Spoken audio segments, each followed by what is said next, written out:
Hello, hello, hello. This is Adelai Brown, your heart coach, and I want to welcome you to another episode of the HeartLine with Adelai Brown. Today's show is very special because, as you all know, we are really focused here on growing and cultivating heart equity, which we define as personal, relational, and financial wealth that we obtain through authentic living. So I feel like what better way to live authentically than to constantly work on our mental, emotional, and spiritual health, which leads to relational and financial health, right? This is what we know. This is how we grow in the Heart Tribe. So, with that being said, we have a returning guest here that may be new to some, familiar to others. I have my dear friend Samantha Agales, and I'm going to let Samantha introduce herself and we'll get into our conversation. Yes, thank you, Addie. I'm Samantha Agales, and I'm a licensed professional counselor here in Charleston in the West Ashley area. I've been practicing for about 7 years now. I specialize mostly in trauma, but I see any and all folks who have any type of mental health or wellness issue that they're looking to navigate.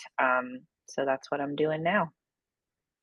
Awesome, awesome sauce. So, as you all hear, she's a licensed professional counselor. So, that means that, this information today, of course, is for educational purposes, but she definitely is available for you if you want to move forward and obtain her services. I want to put this out there early because I really want to advocate for our community to make sure that we are working on being whole, Hmm. just maintaining our wholeness. Many of us often feel broken, and I've really, my thoughts on brokenness has have evolved over the years. But I can see how when you go through challenges in life, you can feel broken and fragmented. And one of those challenges that I think is very, I wouldn't say all encompassing, but it really does tap into many areas of our lives that we don't realize is the topic of grief. So I Hmm. wanted to bring Samantha on today because one, she's an awesome practitioner in her craft. Like, hands down, and you see that for yourself.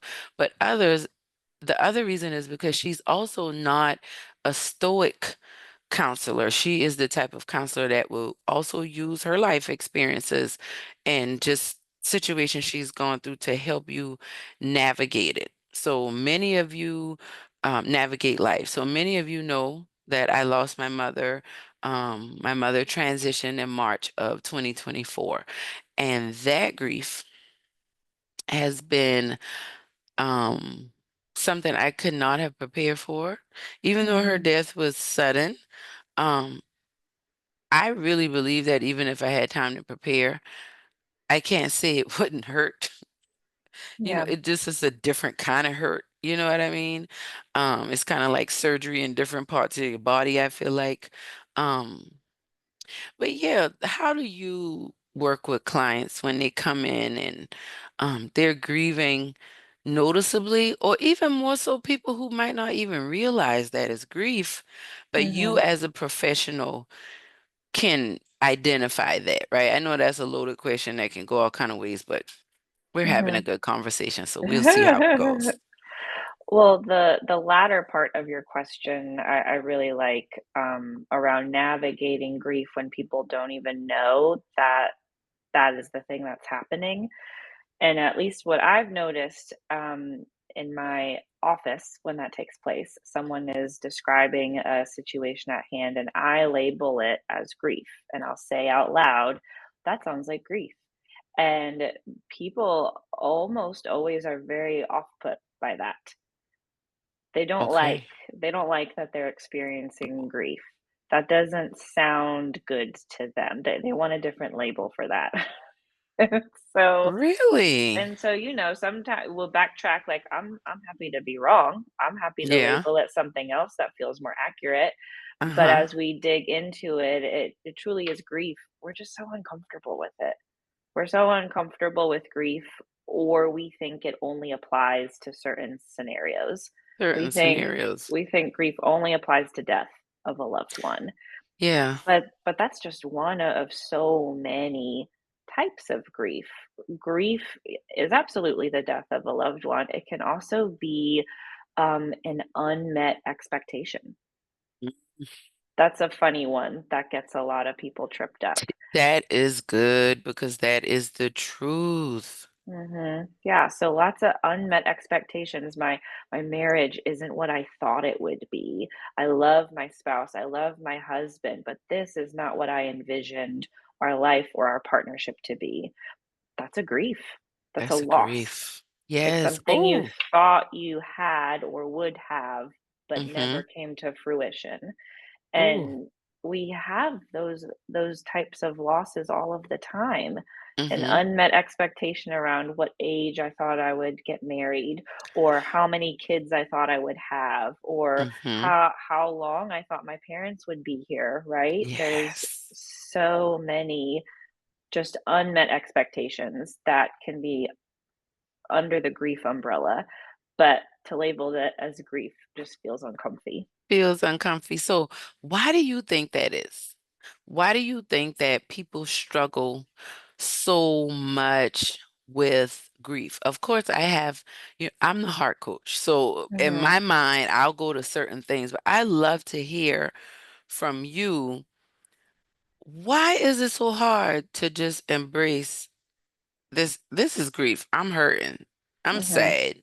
Like Mhm. not so much I heard once that in this training I told you about, I did a grief training recently, Mhm. and one of the things that they said that I came across during really doing this extensive work with, mommy, because it hurt so bad. Yeah. They said it's easier to be guilty, to be shamed than to Mhm. be sad and Yes. sit with the grief. And I was like, Yes. tell me about it. Yes. Yes. I think some of that is really cultural. I think Ooh. in America, I think in Western parts of the world or Western societies, grief is supposed to be quick.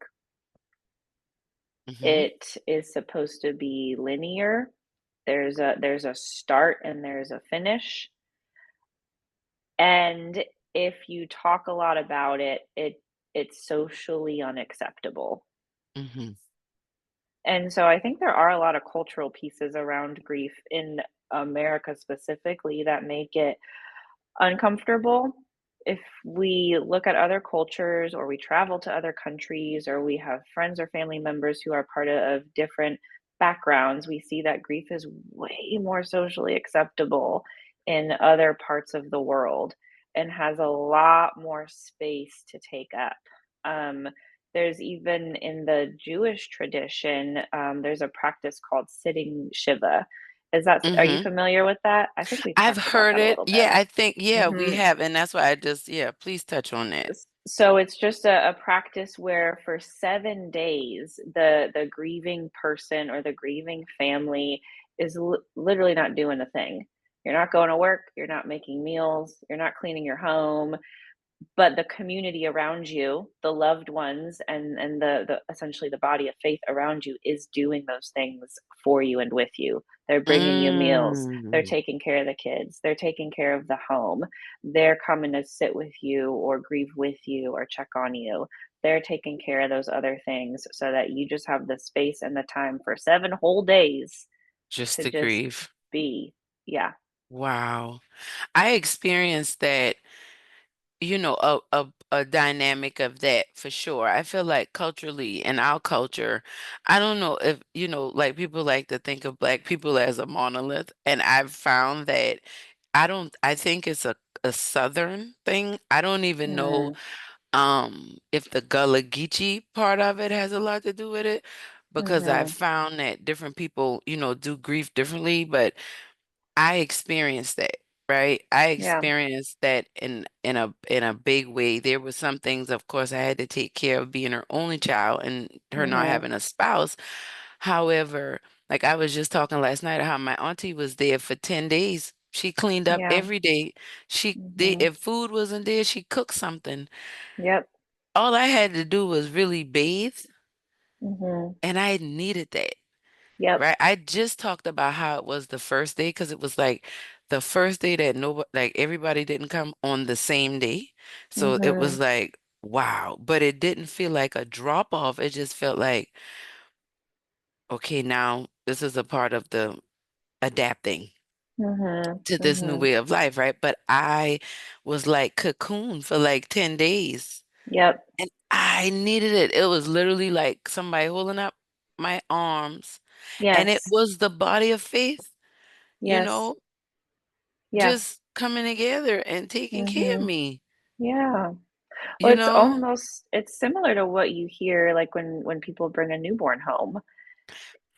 Yeah. They're cocooned by a community who's bringing the meals, doing the house cleaning. A mother or a mother-in-law or a family member comes and stays for a bit. Hmm. And if you think about it, this is a weird comparison, but bringing home a newborn is a grief.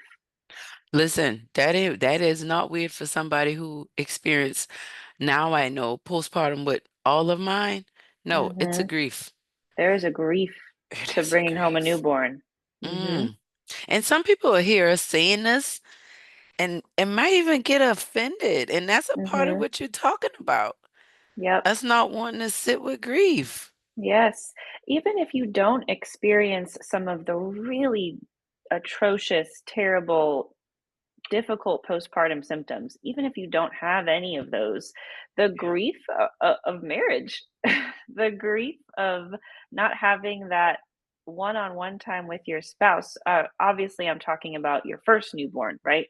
You've already had kids. This is your third or fourth. It's a little bit I think different, you said, I don't know. You but know there's what? a grief. It's a grief there. And you know what? With each child, in my experience, like with you saying that, I, you know, I've never processed it like that, but I think it's a grief like that in the relationship with each baby because Mm, with each child brings an added responsibility, mhm, right? mhm, It's an added coordination that needs to happen. Like it's mhm. just stacking on top, and they're blessings. Don't get me wrong. We have four, so Yes, just putting yes. that out there for anybody who's like, what she's talking about. But Mhm. it's like, I remember being young and thinking, why didn't anybody ever talk about how much a relationship changes when a baby comes? And I was Yep. frustrated because I wasn't doing hard work back then. I did not have the language. I just knew that how I felt about my child's father at that time, Mhm. it was such a strain that I just felt like there is no way I'm the only, like, this is no way that this is the first time this has happened. Like, why isn't this a Right. dialogue that's going on? And now I'm processing that differently now because it's a grief and Mhm. most people don't want to deal with it. Right. And we're looking at it chronologically, like the baby's Yeah. going to get older as if that's why a lot of relationships fall apart when children are young. That's why I always say Mhm. that. Mhm. Yes. Well, and that chronological frame, to the chronological way to frame grief, I think is also quite American. Okay. Because, again, in other cultures and in other parts of the world, it's very cyclical.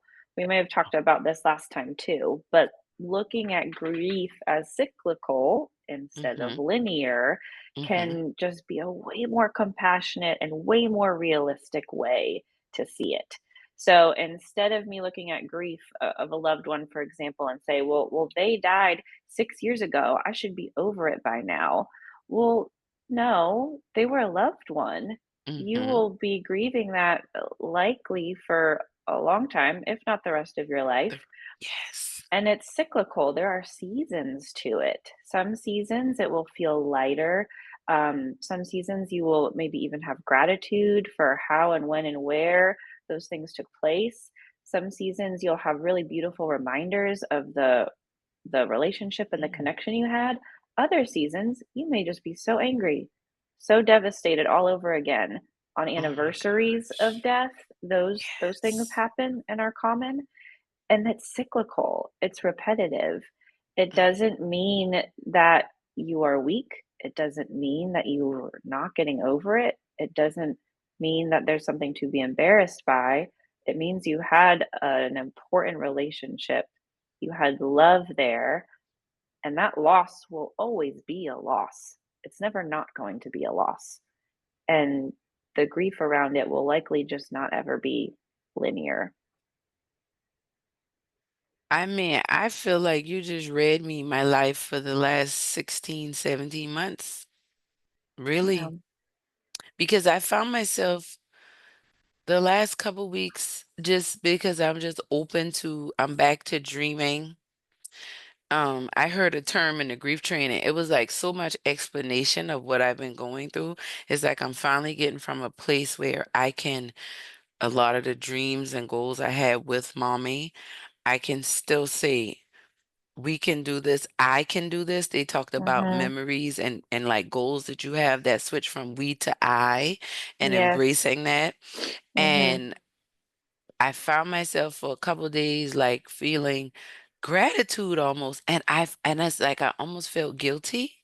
And Mm. I was like just kind of processing. I was like, it's like as if I'm happy that she's not here, which is not the case. But I guess I Right. was in a space where I had some gratitude for just the experience, which Yep.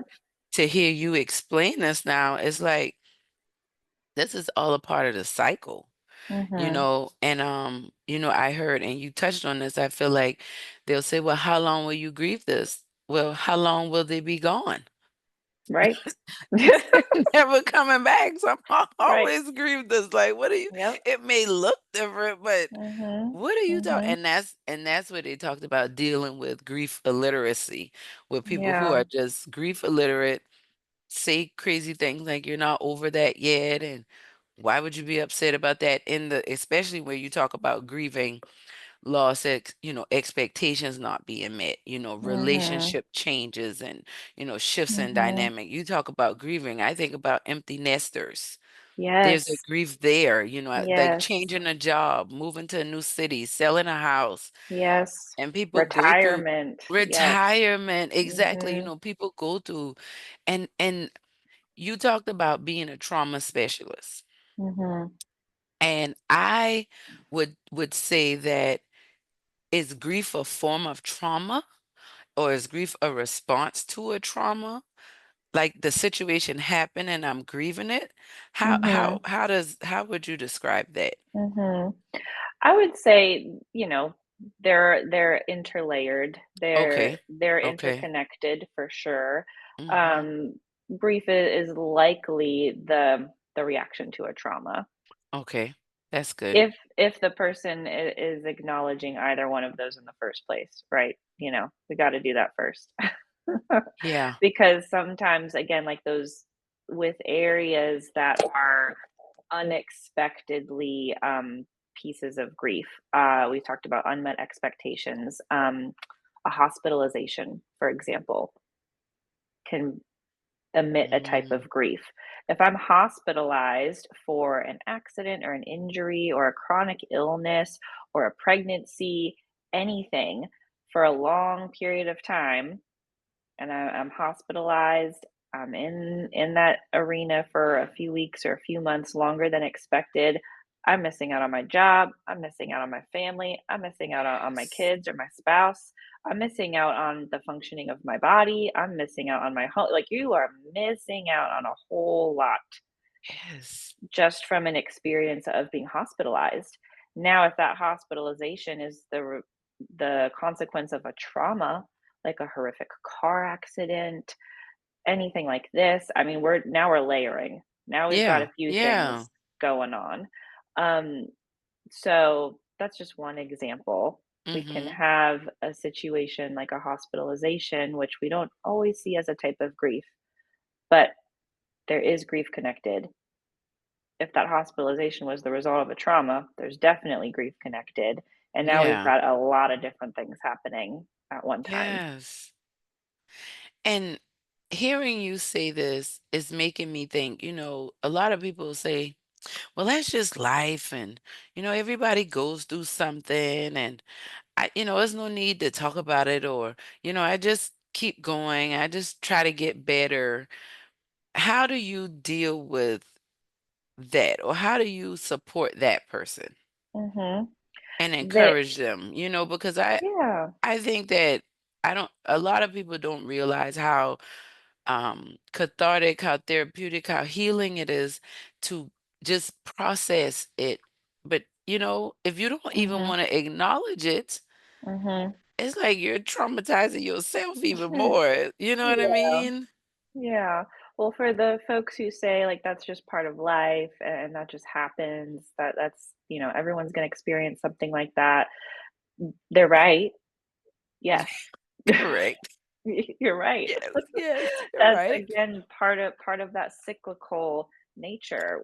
But that's Hmm. life. You are Hmm. right. We are all going to experience winter every single year. Winter also looks different every single year. Some years we have snow, other years we don't even need a winter coat. Some years it Yeah. lasts longer than others, right? So we're going to have a winter every year, Mm-hmm. but it's going to look Mm-hmm. different each time. Mm-hmm. So what do we do with that? Let's talk about it. What does it mean for you? How does it affect you?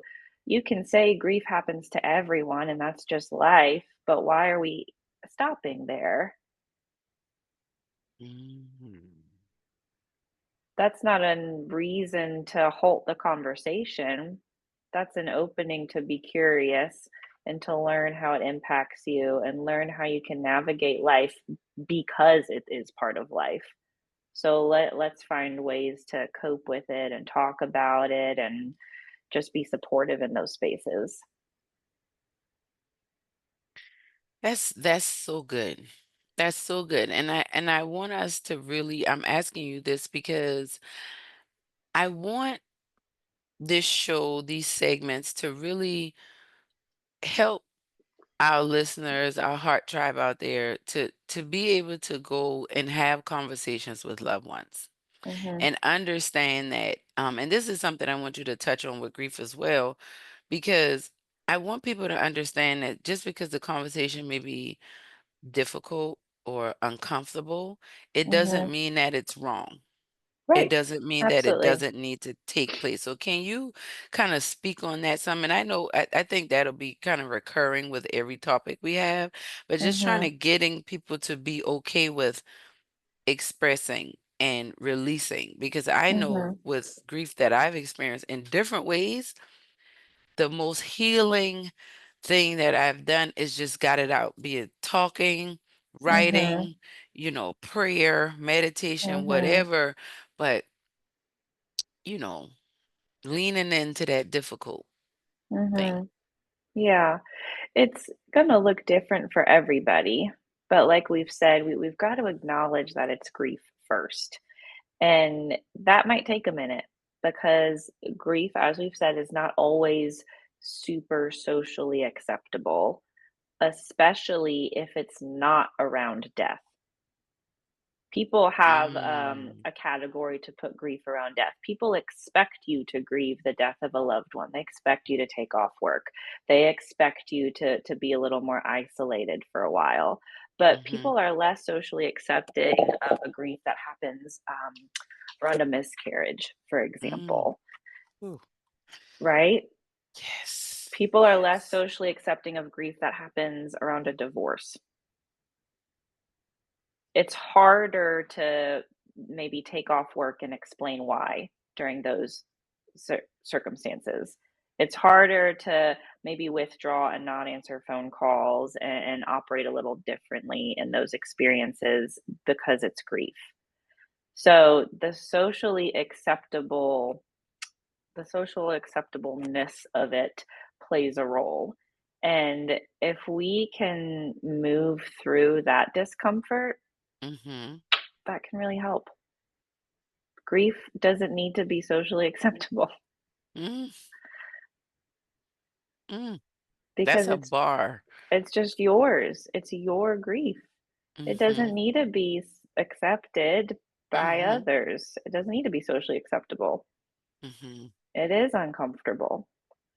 And so you've got to find your ways to move through that and sit in that. And hopefully you do have a safe community to help you.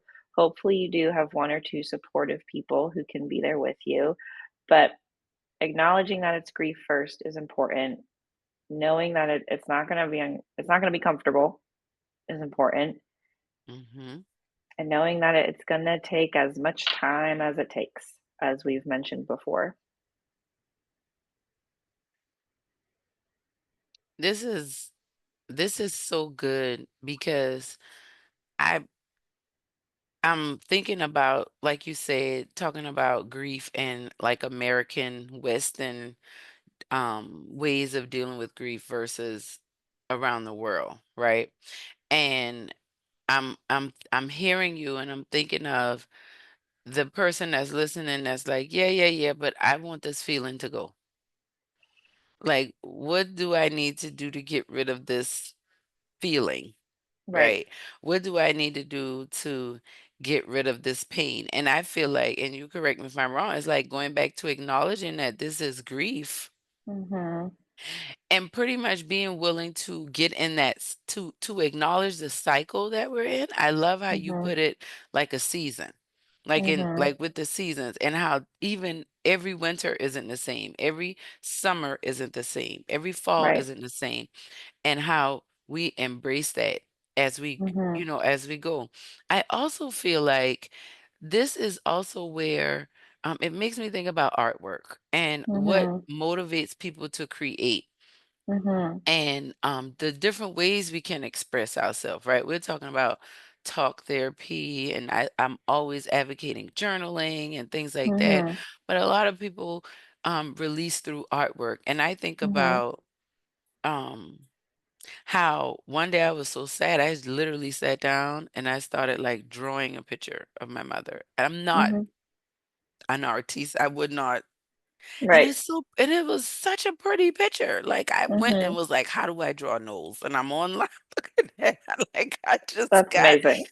into it, right? But I feel like it was embodying what you just said. Like this is my grief that I'm dealing with. So I have to Mhm. find a way to adapt.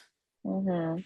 And I just want people to understand how important it is to find your way to adapt Right. in a healthy way. Yes.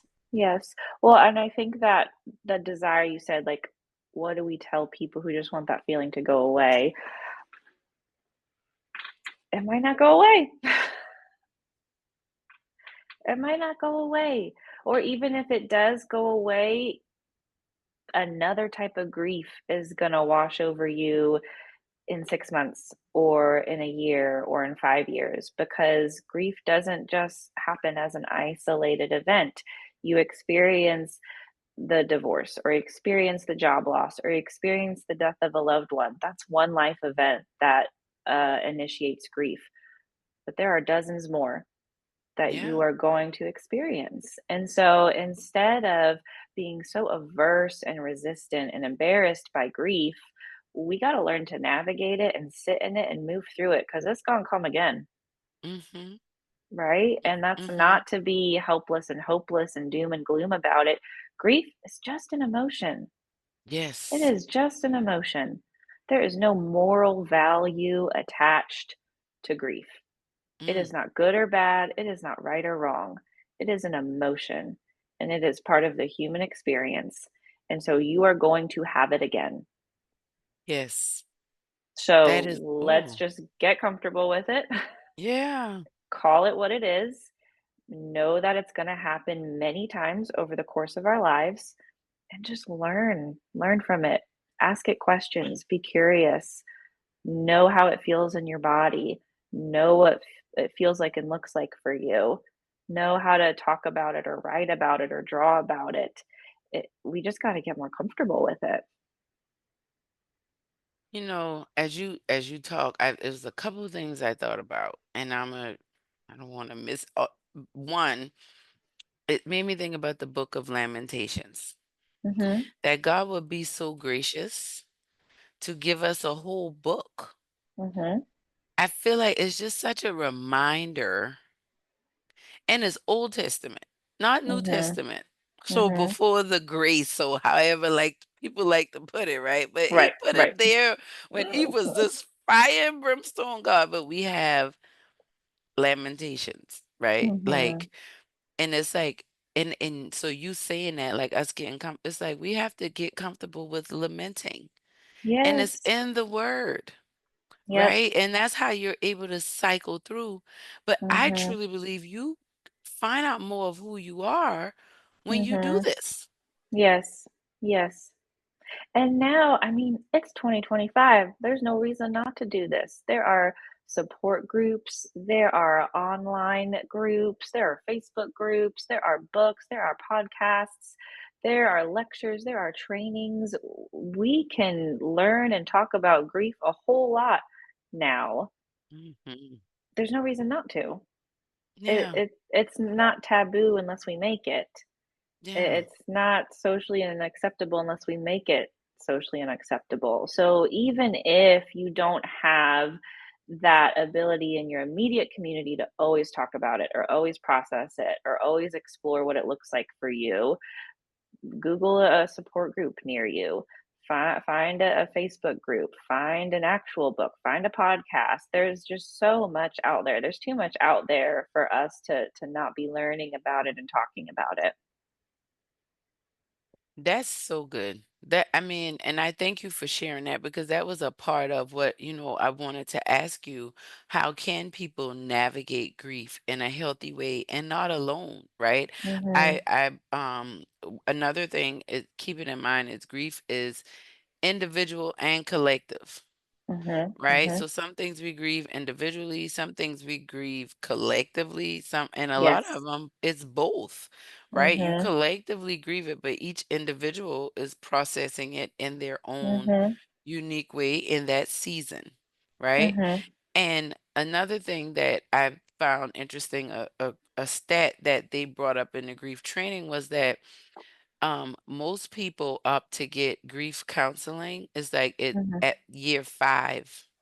That's mhm, the number one, like, time frame, like, in that way of speaking about grief chronologically, whereas, like, mhm. people get to 5 years and it's like, "I'm not over this, I need help," right? Right. And then the second highest statistic is year 1. Yep. But I found that so interesting that year Mhm, 5 mhm, was the number 1 year per se that mhm, most people opt to say, "I need grief counseling." And mhm. I would imagine they think like it's everything we've talked about so far. It is this isn't grief. I'm okay. I guess I was supposed to be down, but I should be over this by now. Right, right. Yeah. And I think we just misdefine what it means to be over it. Like we should just get rid of that phrase. You might be familiar and other people are probably familiar with the 5 stages of grief. It's very common in literature and grief talk, but the last stage is acceptance. Mhm. And even when we talk about the stages of grief, those texts are typically very specific to say these are not linear stages and they're not chronological stages, and you will likely go back and forth between many of them. So even if you get to acceptance, you might hit denial again in 6 months. Even if you get to acceptance, you might be angry again next week. So you Mm. can accept the grief. That doesn't mean you're getting over anything. It means you're adding a new thing. It means you're adding a new thing to your life. You're adding a new reality. Mm. You will never get over the loss of your mother, but you Mhm. are adding a new reality of what it means to be on earth without her. You're Yes. adding something and it will always Yes. be there. Yeah. So it's a radical acceptance of this new reality given the loss that has happened. Oh my gosh. Just for the sake of the conversation, can you please highlight those stages of grief? And remembering they're not Mhm. in chronological order, Right. but she's just giving us the stages. Yes. So Elizabeth Kubler-Ross is Yes. the founder of these stages. So and I'm not going to say them in order, but we've got Mm-hmm. denial, anger, bargaining, um, Ooh, denial, anger, bargaining, acceptance, and I can't remember what the It's 4th. one other one. It'll come to us, and if not, See, we'll look at see, I we'll don't we'll even know put it them. in the it's okay, we'll put them in the description, but you're living it and you're helping people through it, I bet you. Mhm, Um, mhm, no, that's perfect because that bargaining piece I found so interesting because that oh mhm, my gosh, I bargained. Oh man, I mhm. bargained a lot, like with God. Yeah, And at first I was like, it's just like it's like almost like a desperation. yeah. You know what I'm saying? And um so I'm just thankful that we have language for it. And that's one of the Mhm, reasons why, I want us to keep having these conversations because I want people to know that there are people out there like you. There mhm, are counselors out here that do understand, that do empathize, that aren't rushing you through your process, but are definitely helping you adapt and mhm, move, through the process in a healthy way. mhm. Right? Because like Yep. you just don't want to be stuck in it. And Mhm, you mentioned that people can Google support groups mhm, and just help. Could you maybe give some like definition to what that would look like for somebody that's like going to listen to this and say, "Okay, I'm going to go look up this." What are some things they might want to mhm. look out for or Yeah. It all depends if, on social media, for example, if you just want to be in a group of other people who are also grieving a similar experience, you can find that pretty easily.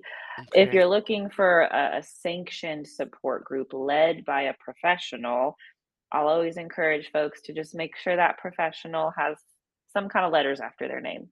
I don't care what the okay. letters are, but just some kind of Gotcha. letters after their name Yes, that yes. gives them the credibility to know, like, oh, this is a licensed professional in some capacity, whether it's a social worker, a counselor, a doctor, a nurse, anything. Just make sure they've got those credentials that you're looking for.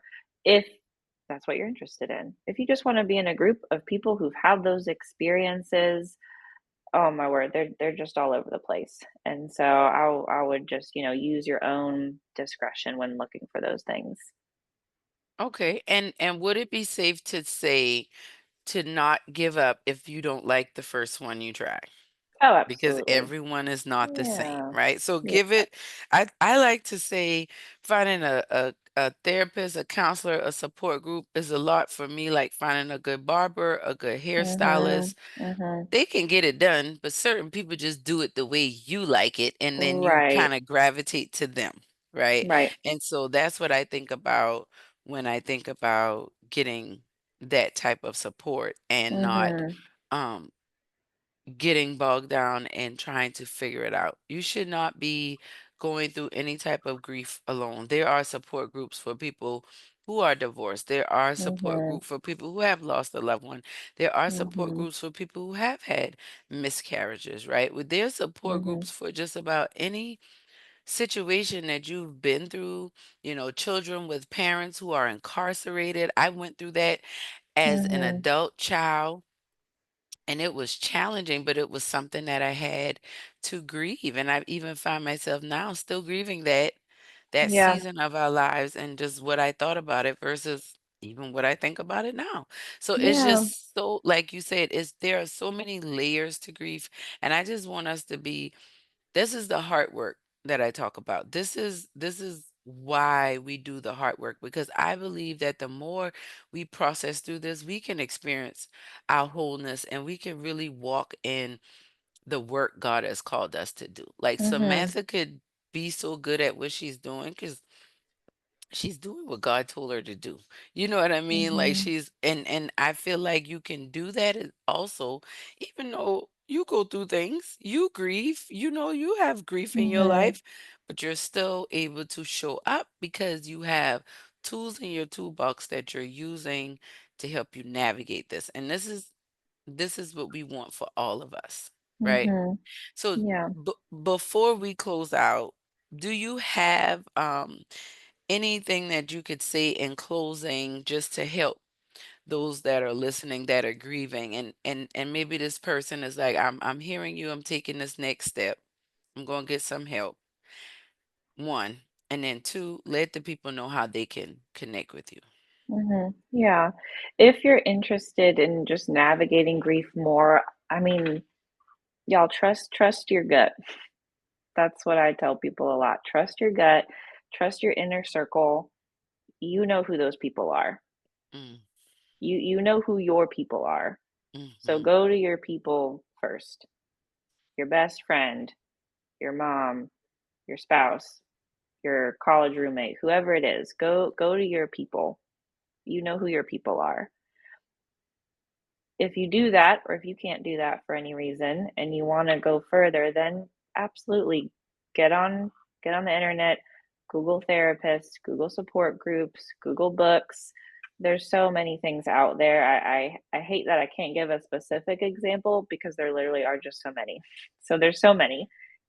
You can Yeah. find them. We'll link Um, some. I'll look something. mhm, I'll get with mhm. you, and when we put this out, Yeah. I'll put some things in the description, maybe a Mhm. link, and we'll also link how they can connect with you. Yeah. And then just I know this is a few steps, but listen to your body is a Mhm. thing that we just don't do a whole lot. And so listening to your body means cry when you want to cry, scream when you want to scream, throw something when you want to throw something in a safe way, punch your pillow, whatever there's energy in your body when you are grieving. Let that energy do what it needs to do, even if it's just 10 jumping jacks in your bedroom. If it's a walk around the block before bed, do something with that energy. If it's drawing or painting, even though you've never drawn before, if it's dancing, whatever it is, listen to your body and just let it do what it needs to do. If it needs to stay in bed an extra hour, stay in bed an extra hour. Listen to your body. Oh my gosh, that's so good. That is so good. Now, please let us know how we can connect with you. Yes, the easiest way is just my website, which is my full name.com. So SamanthaAgalees.com. You'll find me there. You can email me there. You can check out other resources there. But that's the best way to get in touch with me. Awesome, awesome sauce. Well, I just thank you for this time together. Um, I thank you for this not being your last time. I thank you for coming back. I thank you for helping us because this was very, very helpful. Mhm, I appreciated the conversation as a participant, but also just listening, mhm, because it is so real. And we do grieve a lot of things in life. And me dealing with my mother's transition has really helped me to see the other things that I've probably been grieving and didn't even realize. mhm, And I appreciate that. I mhm, do because I feel, honestly, I feel more whole. I feel mhm. more real. I feel Yeah. more authentic. I feel like I like who I am because Mhm. I don't have to feel, I'm listening to my body. I don't have to be angry or upset. I could just be sad. Yes. If Mhm, people could just sit with that sadness, it'll change your life. Just cry. mhm, You have mhm. tear ducts for a reason. God Yep. knew we needed to relieve the stress. And maybe the next time we get on, we'll talk more in depth about that. Who knows? But just Mhm, remember, it's real. You have help. You have support. We will continue to have these healing conversations, and we will definitely bring Samantha back. She is our licensed professional counselor here in our Heart Tribe, and I'm so thankful to have her. So you will be able to get her information in the description. Samantha, thank you so much for taking this time and being here with yes. us. Thank you. Thank you. Thank you. And I thank you all for being here with us on the Heartline.